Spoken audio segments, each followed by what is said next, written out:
Have you ever felt like API testing is some kind of exclusive club you're not a part of? Well, today, we're kicking that door right open. We are going to break down Postman, which is the essential tool for anyone working with APIs. And I promise, by the end of this, you'll be sending requests like you've been doing it for years. Ready? Let's jump in. So here's our roadmap. First up, we'll cover the absolute basics.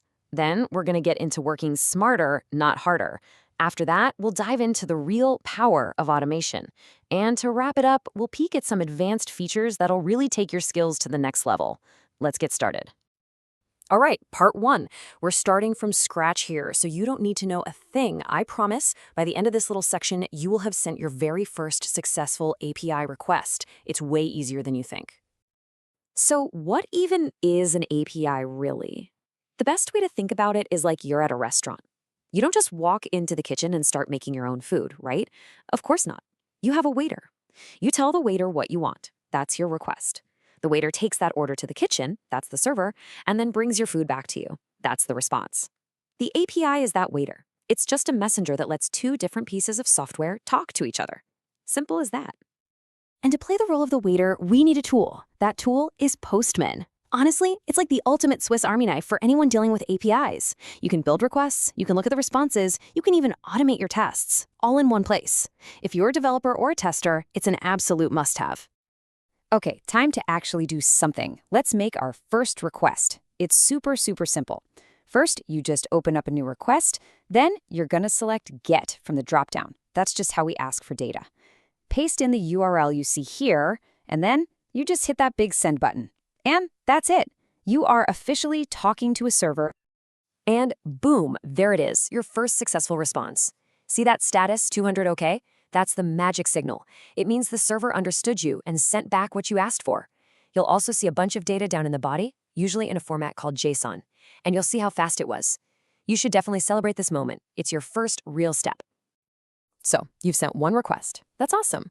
But what happens when you have dozens or even hundreds of them? Trust me, it gets messy, and it gets messy fast. That's why in this section, we're going to focus on getting organized. It's all about working smarter. And the key to organization in Postman is the collection. It's basically just a folder for your API requests. So instead of having a chaotic mess of tabs open, you can group all the requests for one project, like, say, everything related to managing users, into one neat little folder. It's an absolute lifesaver.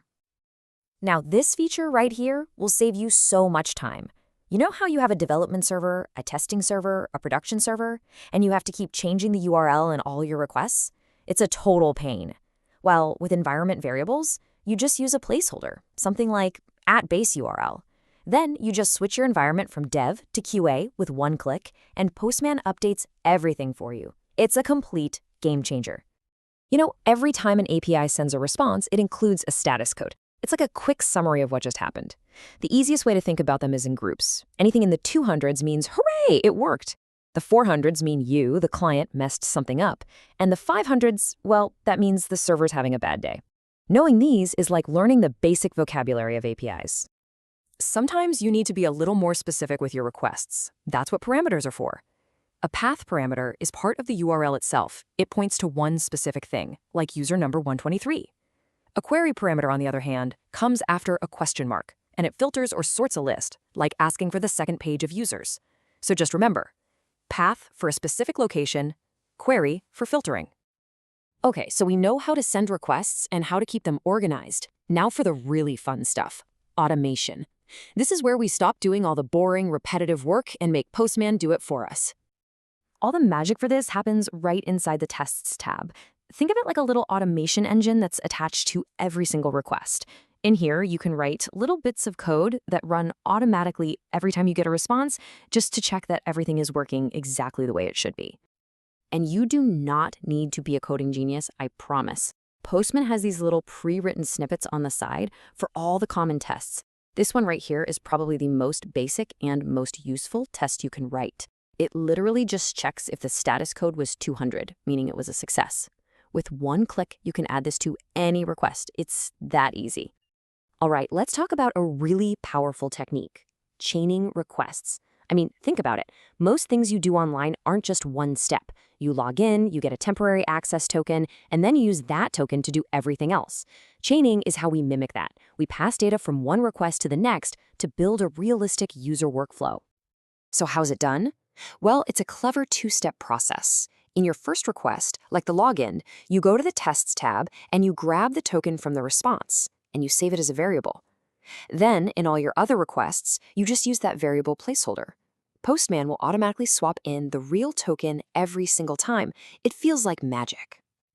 But what if you need to test the same thing with tons of different data? Like, imagine trying to log in with 100 different usernames. You're not going to do that by hand. That's where data-driven testing is so cool. You just put all your test data in a simple file, you open something called the collection runner, and you tell Postman to run your tests using that file. It will then automatically go through every single row for you. It's incredibly powerful stuff. Okay, you've totally mastered the essentials. For our last section, let's just take a quick peek at some of the pro-level features that make Postman such a critical tool for development teams everywhere. Now, this is a huge time saver. Imagine the back-end team is still building the API, but you're a front-end developer and you need to get started. Well, with mock servers, Postman can create a fake API that sends back example data, just like the real one will. This means you can build and test your part of the app at the same time without waiting on anyone. It's a massive productivity booster. And for all the visual people out there, Postman Flows is an absolute dream. Instead of writing a bunch of test scripts, you can literally build complex workflows by dragging and dropping your API requests and connecting them with little lines. It's a really intuitive way to visualize how your APIs are supposed to work together. Let's be honest, documentation is crucial, but nobody enjoys writing it. Well, what if Postman could just do it for you? With a single click, it can generate beautiful, interactive documentation for your APIs, straight from your collections. You share one link and your whole team has everything they need and it's always up to date. It's just fantastic. And the Pro Toolkit just keeps going. With monitors, you can schedule their tests to run on a timer, so you're always checking if your API is healthy. With Newman, you can run all your Postman tests from the command line, which is perfect for integrating into an automated build pipeline. And with Workspaces, your entire team can collaborate in one shared space. It's the whole shebang. Whew, we've covered a lot. But if you walk away with just one thing, make it this: the 4 pillars of API testing in Postman. It always boils down to the request you send, the response you get, the test you write to verify it, and the variables you use to make it all dynamic. Just remember RRTV. Master those 4, and you've mastered Postman. From a simple click of a button to a fully automated workflow, you've now seen what's possible. You have a solid foundation for testing pretty much any API that comes your way. The power is literally in your hands. So the only question left is, what are you going to test first?